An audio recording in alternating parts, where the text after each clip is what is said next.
श्रीराम श्री ब्रह्मचैतन्य गोंदवलेकर महाराज यांचे दैनंदिन प्रवचन आज 17 जानेवारी. नाम व इतर साधने. नवविधा भक्तीमध्ये श्रवण, कीर्तन, विष्णुस्मरण इत्यादी क्रम सृष्टीक्रमाला धरून आहे. मनुष्य प्राणी जन्माला आला की शिकायला सुरुवात करतो ती श्रवणापासून.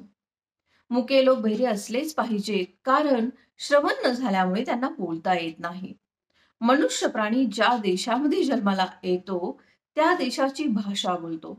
म्हणून श्रवणानंतर कीर्तन म्हणजे बोलणे आणि बोलणे झाल्यानंतर कृती म्हणजे नामस्मरण असा स्वाभाविक क्रम लागतो.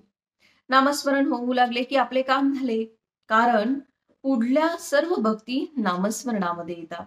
त्यांच्याकरिता निराळी खटपट करण्याचे कारण नाही. एका इस्माला दुसऱ्या एकाला भेटण्यासाठी 9 मैल अंतरावर असलेल्या ठिकाणी जायचे होते. म्हणून तो घरातून निघाला, पण 3 मैल चालून गेल्यावर ज्याला भेटायचे होते तोच मनुष्य त्याला भेटला.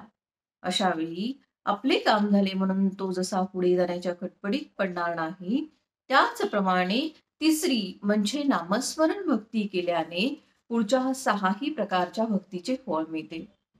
भगवंताच्या स्मरणामध्ये सर्वस्व आहे ही अगदी खुणगाठ बांधून ठेवा. भगवंताचे स्मरण हे कसे आहे? बाकी सगळ्या गोष्टी, सगळी सत्कर्मे, दान धर्म म्हणा, तीर्थयात्रा म्हणा, पारायण म्हणा, बाकीच्या सगळ्या गोष्टी इंद्रियांसारख्या आहेत. ही सगळी इंद्रिये मानली तर भगवंताचे स्मरण हा प्राण आहे. बाकीची सर्व इंद्रिय जरी असली आणि प्राण नसेल तर इंद्रियांचा काही उपयोग होणार नाही.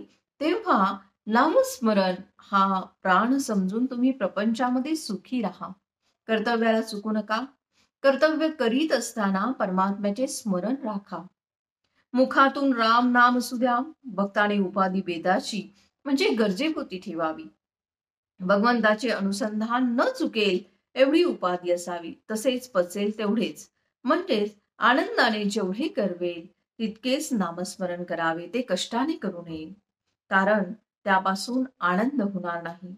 नामात प्रेम येणे जरूर आहे, याकरिता ते नाम अत्यंत आवडीने आणि त्यांच्याशिवाय दुसरे काही साधायचे नाही आहे अशा भावनेने घेतले पाहिजे, म्हणजे त्यात प्रेम येईल. नामात प्रेम येणे ही फार उच्च कोटीची स्थिती आहे. ती अगदी सहजासहजी प्राप्त होणारी नाही. म्हणूनच यातले मर्म ओळखून योग्य तऱ्हेने आणि चिकाटीने सतत नामस्मरणाचा अभ्यास ठेवणे जरूर आहे. भगवंताच्या नामाशिवाय मला काहीच कळत नाही असे ज्याला कळले त्याला सर्व कळले. आजचे बोधवचन: नामस्मरणाची बुद्धी झाली की मग आपले काम झाले. जय जय रघुवीर समर्थ.